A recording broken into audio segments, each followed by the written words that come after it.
What have you seen from Sauce out on the track today? How's he look? Yeah, you know, he's trained a little bit today. He's got obviously a little bit more to do, you know, to get himself up for this week. But it's only Wednesday, so you know, we'll give him every opportunity as a senior player to get himself right. But you know, if that isn't the case, then we've got full faith in Riley to, you know, come in and play his role again. Did he just jog? Anything above a jog for Sam today? Did he do much of the main competitive work at all? Yeah, he did a little bit more than obviously a jog, but you know, obviously not a complete session. Otherwise, we'd be saying he'd be in. But you know, we'll just have to wait and see on that one. We've still got another training session to go before we head off to Melbourne. You touched on Riley, so obviously it was pretty reasonable last week. Yeah.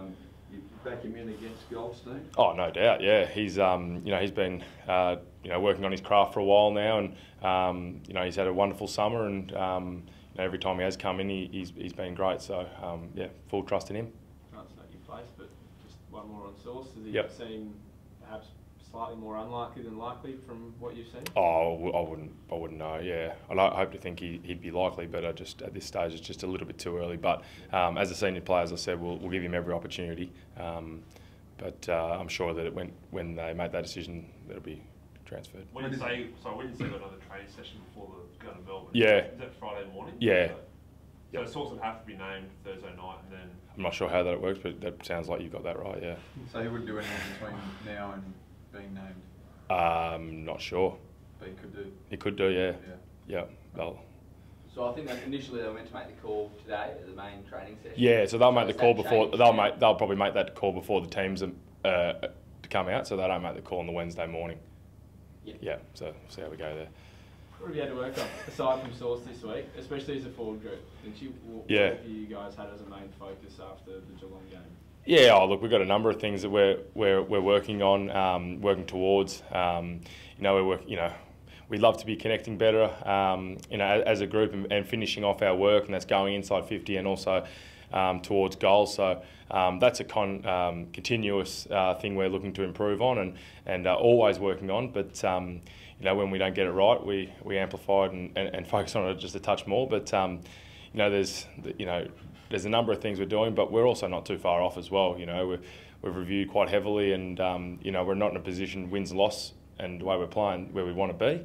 But we're very optimistic that you know, what we're capable of when we get things right. Yeah, it can be pretty dangerous. How's your role gone, Mitchie? Like you were a couple of years ago, you are the other connector between the midfield and the forward half. How do you feel that's going? Yeah, I'm still continuing looking to play my role, and you know, I'd like to be one of the ones who are connecting better with you know, the guys going inside 50. You know, I felt like I'm getting enough opportunities. Just got to make sure I finish off my work. I think I had a fair few on the weekend inside 50, and you know, I'd like to, you know, finish off that a little bit better than I am. So as they're connected, why do you think there's I mean, even Benny Hart said on Monday, there's a bit of a breakdown between midfield and forward. What's your take on that? Yeah, we just got to continue to provide options. Obviously, the games are you know, really high in pressure at the moment, and guys are feeling it. You know, the pressure around the ball and the contest works, you know, higher than it's ever been. But you know, we've got to make sure that we're put ourselves in positions that when, you know, players are ready to kick, and you know, we're providing options, and when we're providing options, you know, they're ready to kick. So we'll get it right. It's just we you know, hopefully get another opportunity on Saturday night. So from I know you can't get fully into it, but is it a structural thing that you've looked at in that you're not performing what you want, or you have to adjust those structures, or is it simply a matter, as some commentators have said, the forwards need to be leading up with the ball instead of going back all the time? I think it's. I think we're probably reading into it just a touch too much, but you know, really, when we're going well and when all teams are going well, you're really on the same page as a team, and you know when the guy's ready to kick and when you're ready to lead, and you know, at the moment we're just a touch off, and that's all you need to be at this level, just a touch off, because defenders and midfield pressure, and that's too great. But you know, I'm very confident that you know, when we are in this predicament or a touch off, that we had two opportunities to train really fiercely in it this week, and it was fantastic. So I know you'll get a good response. Tom, obviously, Tom Duday, in round one out for the year. Jake Lever, another intercept king, no longer at the club. They were so crucial in cutting balls off going in your back half. They're not there. How much are you missing that intercept scenario? Yeah, I think you know, speaking about Tommy, you know, he's he's such an important player for us, and we'd love to have him out there. But you're never going to be able to replace Tommy. But what we can do is, those guys as a back six and back seven or so, they're working really hard to play their style of footy, and we've got a number of guys that can mark the ball down there.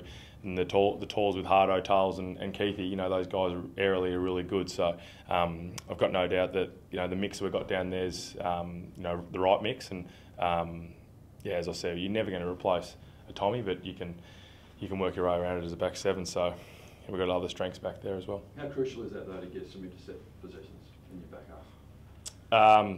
It's important, but there's other ways to get those intercept possessions as well. So the players we've got down there as well, it's obviously a different mix, but it's a mix that we feel is really capable. And this game was only round 4, but 1-2 Kangaroos in Melbourne. How big a match is this for the footy club?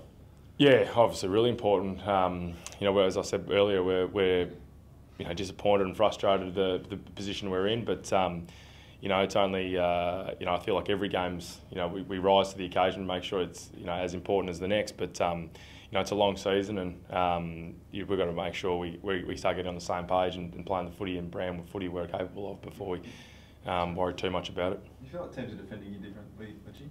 No, I wouldn't have thought. Teams are all teams we've played so far are defending all a similar way, and we're trying to do the same, and that's put an enormous amount of pressure on the ball and defend hard off it. So you got less goals out the back, which you guys were elite at in 2017. Is there a way to counter that? I mean, it seems like you're working so hard to get more scores, and other teams maybe not as hard. Yeah, I think the talk around goals out the back, it's interesting. It comes from a lot of hard work as well. A lot of those were created by the movement by the forwards and providing multiple options, and as I said, being on the same page where you when to kick it and the forward leads at the right time, and just the connection is great. So, we'll get it back. I've got real good confidence. What about Marvel Stadium? It's a ground that you've done pretty well at recently. Does that give you confidence? You like playing there? We love, obviously, travelling as a group. We're a close group, and heading over to Marvel, it's going to be a fast deck and suits North Melbourne really well as well. So, we're under no illusions that it's going to be a fierce contest, and we're going to have to be at our absolute best. But looking forward to going over there, and feel like we defend the ground really well there too. Who are some of the, obviously Paul Seaton going out, big blow with his run on the outside. Who are some of the options you think to come in for him? I'm not too sure about who they're going to go with, but we've got a number of guys who can go through the wing role. You look at Riley Knight, David McKay. Those guys are some real quality runners who can play that role and have done. Wayne Miller and Brody have been pushing up the ground to that role too. So we've got a number of guys who can go through there, but also in the SANFL, we've got a number of guys pushing hard, and Huey and Cam and Eddie McHenry and these guys are putting their hand up when ready. Gooch?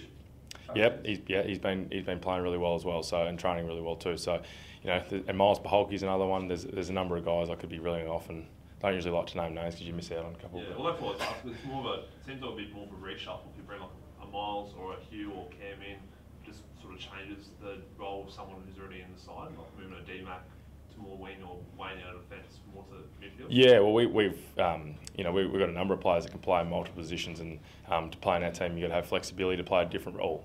All the roles they're capable of, so it'll be nothing new for them. Again, on the forward line, not so much the leading and connection type stuff. Like Tex was pretty critical of the pressure, which I mean, outside of structure and leading to the ball, the pressure is probably just an effort thing. How have you seen that? I mean, we've reviewed the game hard. The media have reviewed the game hard on us too, and I think a lot of guys are wanting to. The best thing about having a 6-day break is you can get back out there and rectify it pretty quickly. So. I don't usually like to talk about too much about what we're not doing and what we're doing, but in particular, just we've focused on the areas we need to, gone out on the track, worked on them, and 9-day break you can break the game down into all pretty hard. So now we're just focusing fully on North Melbourne, and that's probably where I leave that. Is that what you've done over the 9-day break, like broken the game down extensively and gone over the things that you guys can do better this week? We review every game the same, but as a 9-day break, you probably got a bit more time to yourself where you'd like to play better, obviously. Can that be healthy though? You can sit there and just think about it yourself rather than be spoon-fed by the coaches so quickly? It's all different, mate. Like, you know, 9-day break, you give your body an extra chance to recover, but you also get an opportunity to train, you know, a few more times, and then a 6-day break. But you know, we'll have all those opportunities throughout the year. Happy with the Vic Sheffield Shield win? Yeah, wrap with the Vics. All good. Thanks, guys.